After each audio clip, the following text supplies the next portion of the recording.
আর বন্ধুরা, আপনাদের সবাইকে সীমা রান্নাঘরে স্বাগত। আজ আমি বানাবো কেক। তো কেকটা আমি কিন্তু আজ ময়দা বা সুজি কোনোটা দিয়ে বানাবো না। আজকে আমি কেকটা বানাবো আটা দিয়ে।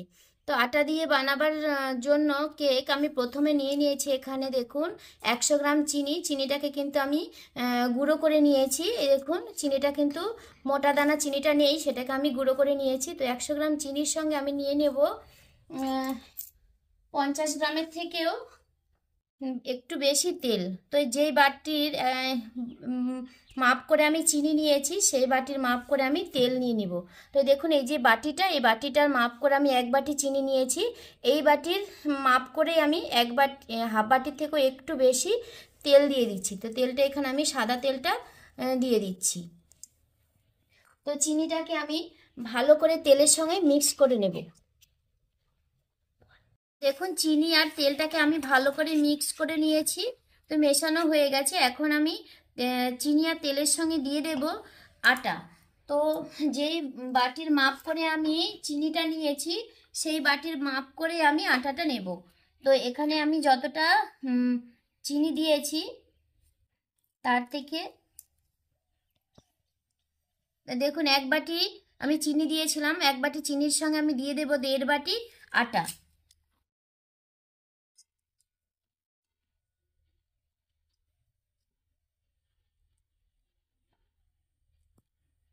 তো দেখুন 1.5 বাটি আটা দিচ্ছি আমি। তো 1.5 বাটি আটা আর চিনি আর তেলের মিশ্রণটাকে আমি ভালো করে এইভাবে মিশিয়ে নেব একসঙ্গে। তো দেখুন আটা চিনি আর তেলটাকে আমি ভালো করে মিশিয়ে নিয়েছি একসঙ্গে। এখন আমি দিয়ে দেব এতে দুধ। তো যে বাটির মাপ করে আমি সমস্ত কিছু উপকরণগুলো নিয়েছি, সেই বাটির মাপ করে আমি দুধটা দেব। তো দেখুন যেই বাটির মাপ করে আমি সমস্ত উপকরণগুলো নিয়েছি, সেই বাটির মাপ করে আমি 1 বাটি দুধ নিয়েছি। দুধটা কিন্তু আগের থেকে জাল করে ঠান্ডা করা আছে। তো সেই দুধটাই আমি এর সঙ্গে দিয়ে দিচ্ছি। তো দুধটা আমি সম্পূর্ণ পুরোটা দিয়ে দেবো না, অল্প অল্প করে দেব, দিয়ে মিশিয়ে নেব ভালো করে।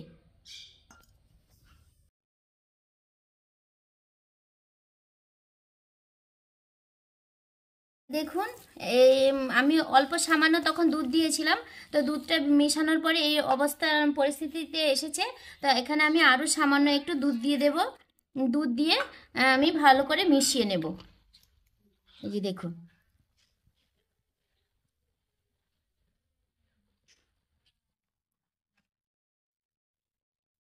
তো দেখুন ব্যাটারটা কিন্তু রেডি করে নিয়েছি আমি কেকের জন্য।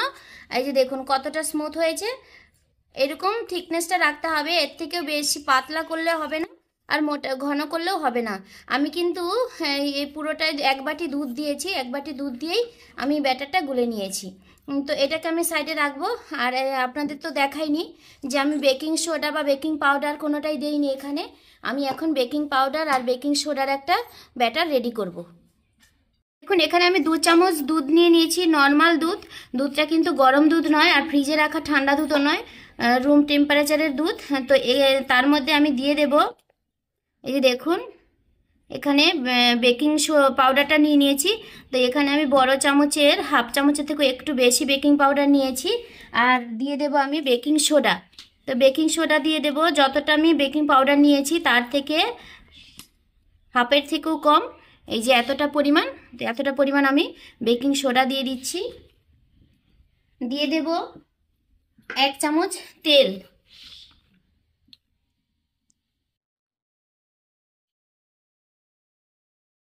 যে 1 চামচের থেকে একটু কম দিয়েছি সাদা তেল।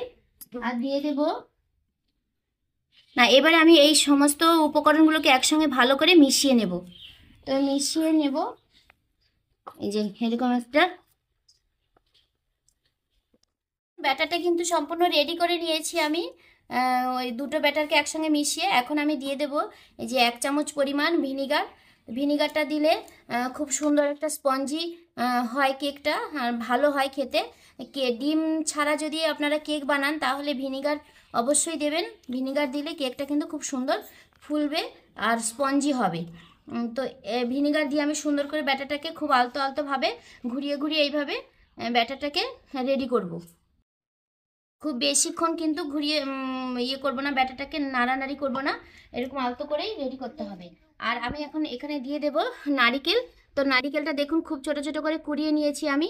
এই নারিকেলটার মধ্যে অল্প একটু আমি আটাকে মিশিয়ে নিয়েছি, যাতে নারিকেলটা যে আমি দেবো ব্যাটারটার মধ্যে তলানিতে না চলে যায়, ব্যাটারের মধ্যে পুরো ব্যাটারটার ভেতরেই থাকে।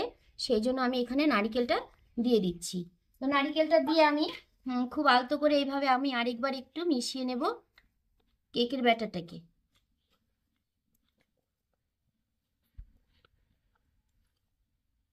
নারকেল দেওয়ার পরে আমি ব্যাটারটাকে কিন্তু রেডি করে নিয়েছি। তো রেডি হয়ে গেছে। এখন আমি এই ব্যাটারটাকে সাইডে রাখবো, রেখেই তো আপনাদের একটু দেখিয়ে দিই যে যেটার মধ্যে আমি কেকটাকে তৈরি করব সেই একটা বাটি নিয়ে নিয়েছি। বাটিটাতে আমি তেল মাখিয়ে নিয়েছি। এখন এতে দিয়ে দেবো একটা কাগজ। তো এটা আমি একটা খাতার পেপার নিয়ে নিয়েছি, খাতার কাগজ, নর্মাল যে খাতাটা হয় সেই খাতারই কাগজ। তার মধ্যে দিয়ে দেবো সামান্য একটু তেল। এখন বাটিটা কিন্তু আমি রেডি করে নিয়েছি। এখন এই বাটিটার মধ্যে কেকের ব্যাটারটা দিয়ে দেব। এই যে বাটিটার খুব একদম মিডিলটাই ছাড়তে হবে, এই যে এইভাবে পড়বে।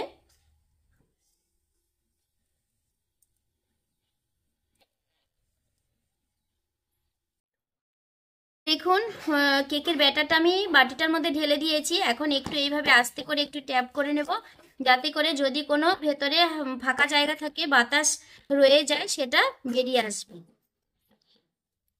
কেকটা কিন্তু আমি মাটির উনুনেই করব। তার জন্য উনুনে একটা কড়াই বসিয়ে দিয়েছি। কড়াইতে আমি বালি দিয়ে দিয়েছি, বালির উপরে 3টে পাথর দিয়ে দিয়েছি আমি যে কেকের বাটিটা বসাবো সেই জন্য। তো বালিটা কিন্তু প্রচণ্ড গরম হয়ে গেছে।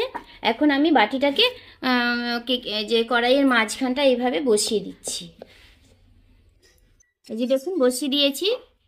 আমি কেকের কড়াইটাকে আমি ভালো করে একটা বড় গামলা দিয়ে ঢেকে দিয়েছি। এই ঢাকাটা আমি 20-25 মিনিটের জন্য ঢেকে দিয়েছি। 25 মিনিট পরে আমি আবার ঢাকাটাকে তুলে নেব। 25 মিনিট পরে আমি ঢাকনাটা তুলে দিচ্ছি, দেখবো ভেতরে কতটা হয়েছে। এই যে দেখুন অনেকটা কিন্তু হয়েই এসেছে। এখন আমি দিয়ে দেবো যে আমি শুকনো ড্রাই ফ্রুটসগুলো নিয়েছি, এই যে কাজু, কিশমিশ আর আমন্ড বাদাম, এইগুলোকে আমি সাজিয়ে দেব কেকের ওপরে। প্রথমে দিলে কি হতো, কেকটা যখনই ফুলতে শুরু করতো তখনই ডুবে যেত, সেই জন্য আমি পরে দিয়ে দিচ্ছি। এখন কেকটাকে আমি ড্রাই ফ্রুটস দিয়ে সুন্দর করে সাজিয়ে নিয়েছি, কাজু বাদাম, আমন্ড বাদাম আর কিশমিশ দিয়ে। তো এখন আমি কেকের বাটিটাকে ঢেকে দেব। কেকটাকে আমি ঢেকে দিয়েছি উপরে, এই যে ঢেকে দিয়েছি আরও 20 মিনিটের জন্য। কেকটাকে কিন্তু আমি নামিয়ে নিয়েছি। কেকটা সম্পূর্ণ হতে 1.5 ঘন্টা সময় লেগেছে। আর দেখুন কেকটা কিন্তু খুব সুন্দর হয়ে গেছে, দেখুন। আর আটার কেক আপনারা এর আগে কখনো খেয়েছেন কিনা আমি জানি না। তো কেমন হয়েছে এই ভিডিওটা সেটা কমেন্ট করে জানাবেন। যদি ভালো লাগে তাহলে একটা লাইক করবেন, শেয়ার করবেন। যারা আমার চ্যানেলটা নতুন দেখছেন তারা অবশ্যই একটা সাবস্ক্রাইব করবেন। পাশে বেল আইকনটি ক্লিক করবেন, যাতে করে প্রতিদিন যে আমি ভিডিওগুলো ছাড়ছি সেই ভিডিওগুলো সবার প্রথমে আপনাদের কাছে পৌঁছে যায়।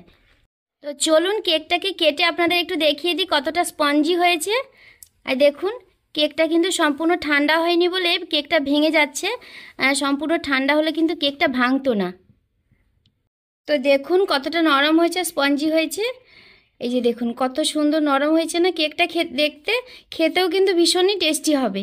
তো আপনারা ঘরে একবার এইভাবে খুব সহজেই বানিয়ে ফেলতে পারবেন, ময়দা সুজি ছাড়া, কোনো শুকনো অন্য ফ্রুট ছাড়া। তো এইভাবে খুব সহজেই অল্প উপকরণ দিয়ে আপনারা ঘরে কেক বানিয়ে ফেলতে পারবেন। তো সবাই ভালো থাকবেন, সুস্থ থাকবেন, সবাইকে টাটা।